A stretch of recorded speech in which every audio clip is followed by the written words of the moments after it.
মানুষের মৃত্যুর পর আত্মা কি করে? আত্মা কিন্তু ১ ঘন্টা পর্যন্ত তার কাছেই থাকে, বুঝতে পারে না যে সে তার শরীরে কেন আর ঢুকতে পারছে না। সাবকনসিয়াস মাইন্ডে এগুলো ঘটছে, মানুষের কনসিয়াস মাইন্ডে তো কখনো এগুলো আসবে না। আর তখন আমরা যখন ঘুমিয়ে পড়ি, তখন কিন্তু আত্মা কিন্তু আমাদেরকে ছেড়ে কিন্তু বেরোয় ঘুমের সময়। এই স্পিরিটগুলো কিন্তু জন্ম নিতে চায় না।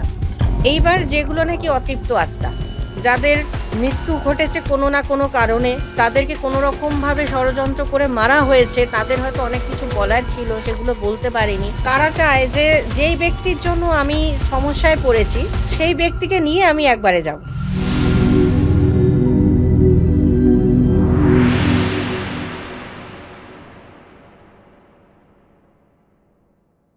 মানুষের মৃত্যুর পর আত্মা কি করে?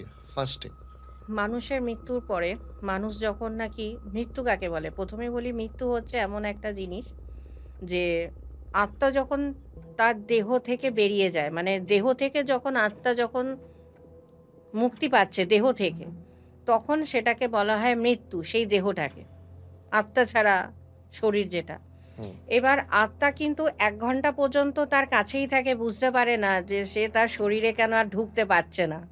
সে কিন্তু সে ফিল করে। হ্যাঁ, সে কিন্তু সবটাই দেখতে পারে, তাকে দেখতে পায়, তার পরিজনদেরকে দেখতে পায়, সকলে যে কান্নাকাটি করছে তার সামনে সেগুলো আত্মা দেখতে পায়, সবটা ফিলও করে, সবটা দেখতেও পারে।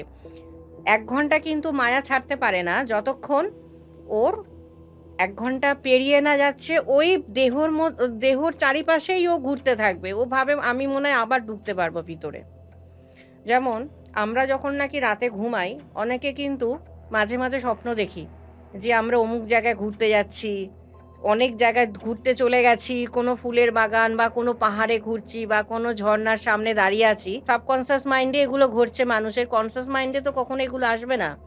এবার সাবকনসিয়াস মাইন্ড সেগুলো যখন আত্মার সঙ্গে দেহ যখন হ্যাবিচুয়াট কোনো রকম ঘটনা থাকবে, যেমন আমি আমার আমার রুমটা আমি চিনি, আমার রুমের এদিকে দরজা আছে বা দরজার ওদিকে অন্য একটা আমার লিভিং রুম আছে, আমি জানি এটা।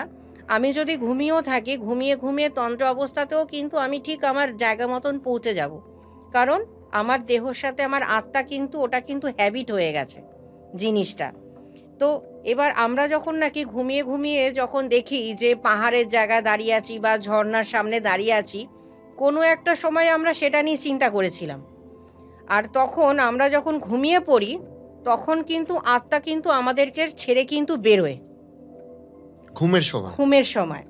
আত্মার কিন্তু বেশিক্ষণ সময় লাগে না সেই জায়গাটা পৌঁছতে, কারণ মনের সঙ্গে আত্মা সবসময় কিন্তু কানেক্টে থাকে আমাদের। এবার যখন আত্মা তখন বেরিয়ে যায় সেই জায়গাটা দেখতে, আমরা কিন্তু ভাবি আমরা ঘুমিয়ে ঘুমিয়ে না জানিস তো অমুক জায়গায় চলে গেছিলাম, কিন্তু না, আমি মনে করেছিলাম, তাই আমার আত্মা সেই মনটাকে সঙ্গ দিয়েছে, সে সেই জায়গায় প্রেজেন্ট হয়ে দেখে এসছে গিয়ে। আর আমরা ভাবছি যে আমরা ঘুমিয়ে ঘুমিয়ে স্বপ্ন দেখছি আমরা ঝর্ণার সামনে দাঁড়িয়েছিলাম, কিন্তু এই ঘটনাটা সব সময় যখন হয়, এবার আত্মা যখন সম্পূর্ণভাবে দেহ থেকে বেরিয়ে যায়, মুক্তি পেয়ে যায়, আত্মা কিন্তু তখনও বুঝতে পারে না যে আমি আর এই দেহটার মধ্যে ঢুকতে পারবো না।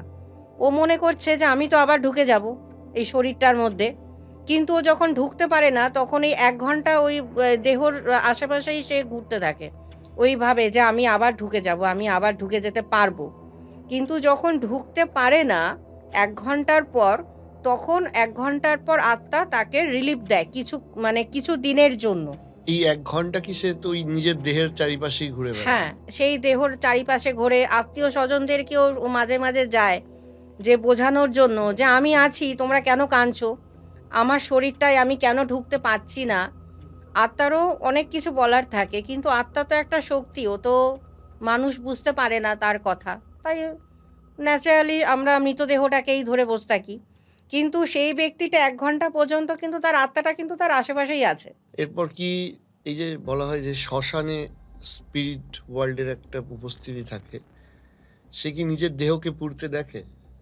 হ্যাঁ, শ্মশানে কিন্তু দেহ পুড়তে দেখে আত্মা। ৭ দিনে একটা ঘাট কাজ হয় আমাদের সকলের, হিন্দুদের একটা যে ঘাট কাজের যে একটা রিচুয়াল আছে, ৭ দিন ৭ দিন কিন্তু মোটামুটি কিন্তু সেই বাড়িতে কিন্তু আত্মা কিন্তু থাকে। মানে তার রুমে সে থাকে, সে অন্যান্য লোকের সঙ্গে কথাবার্তা বলতে চায়, বোঝাতে চায়, এই জিনিসগুলো কিন্তু ও করতে চায়। কিন্তু যখন দেখে যে আর করতে পারছে না, এবার প্রত্যেকটা জিনিসে যেমন আত্মারও একটা লিমিট থাকে তার ওখানে বাড়িতে বসবাস করবার জন্য।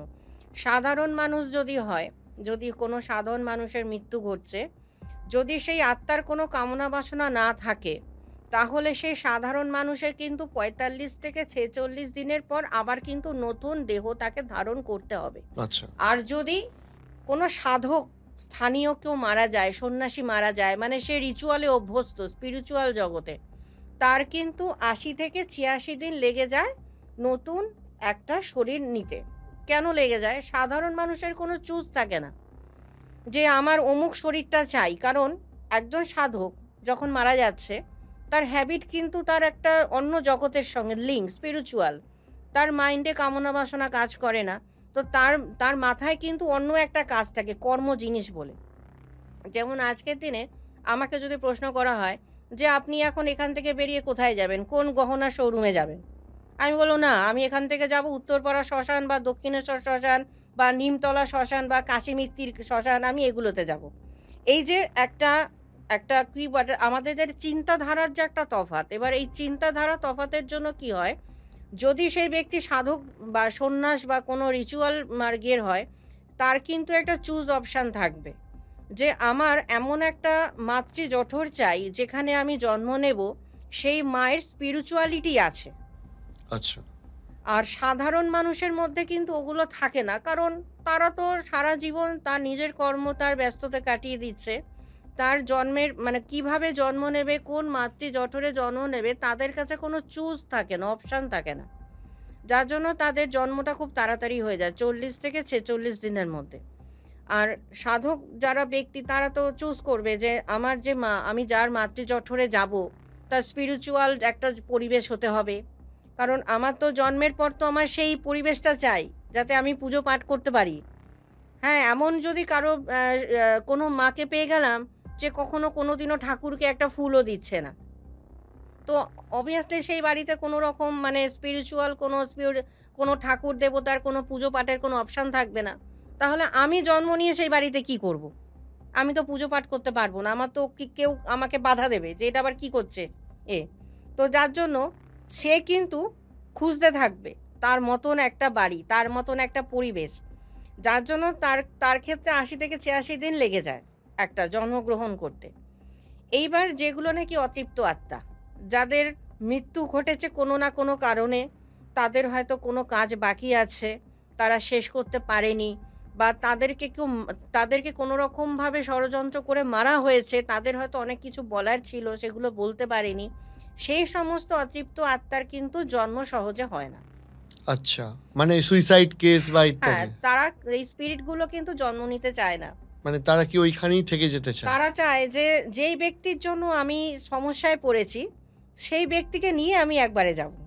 এইটা সবসময় তাদের মাথায় চলে যে আমার মৃত্যু যখন এই ব্যক্তির জন্য হয়েছে, আমার যখন কামনা বাসনা বাকি আছে আমি পূরণ করতে পারিনি, বা আমার মৃত্যুর আগে আমার যা যা আমার চিন্তা এসছিল আমি আমার বাড়ির লোককে বলতে পারিনি, তাহলে এই লোকটিকে আমি আমার সাথে নিয়ে যাব। এইটা একটা তাদের একটা টেন্ডেন্সি থাকে, যার জন্য আজকালকার দিনে কি হয়, দেখবেন যে অনেক পরিত্যক্ত বাড়ি থাকে, অনেক পরিত্যক্ত বাড়ি থাকে। এইবার আমরা কিন্তু মনে করি যে আমাদের এই সমাজে যে ভূত বলে কিছু নেই। অনেকে আছে যে ভূত আবার কি, এগুলো তো উল্টোপাল্টা কথাবার্তা। হুম। কেউ বলে ভাওতাবাজি, হ্যাঁ, কেউ কেউ ভূতের গল্প বলে ভাওতাবাজি কথাবার্তা বলছে বসে বসে। কিন্তু আজকের দিনে দাঁড়িয়ে বেশি স্পিরিচুয়াল কেস আমি হ্যান্ডেল করি, কারণ এখনকার দিনে দেখছি বেশি এই ভৌতিক ব্যাপার বেড়ে গেছে চারিদিকে। এই যে পরিত্যক্ত বাড়িগুলো, সেখানে কি হচ্ছে, সেখানে তো কেউ লোকজন বাস করে না। তাহলে বাস করে না বলে কিন্তু এমন কোনো জিনিস হয় না, অবভিয়াসলি কেউ না কেউ বাস করবে। সেই বাড়িটাকে ঘিরে প্রচুর কীটপতঙ্গ বেড়ে ওঠে। সেই পরিত্যক্ত বাড়িটাকে ঘিরে অনেক উদ্ভিদ বেড়ে ওঠে, চারা গাছ দেখবেন, অশ্বত্থ গাছ, বট গাছ, চারা বেরোয় অটোমেটিক। সেখানে কিন্তু এই আত্মাদেরও কিন্তু বসবাসের স্থান হয়, ফাঁকা বাড়ি হলো। পাকা বাড়ি।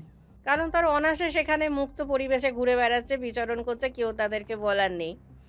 এইবার এখন তো ফ্ল্যাট বাড়ি হচ্ছে চারিদিকে, প্রমোটারকে দিয়ে দিচ্ছে সেই বাড়ির মালিক, ভুতুরে কারবার, আমি আর পারছি না নিতে, প্রমোটারকে দিয়ে দাও, ফ্ল্যাট হোক। ফ্ল্যাট হোক, তাতে আমি কিছু পয়সাও পাবো।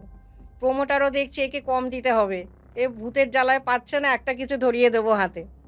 প্রমোটারও বড় বড় ফ্ল্যাট তুলছে সেখানে, এবার ফ্ল্যাট তুলে দিচ্ছে, এবার দেখা যাচ্ছে সেখানে সেখানে এই ধরনের ভৌতিক ঘটনাগুলো তাদের লাইফের সাথে জড়িয়েই যাচ্ছে কম বেশি।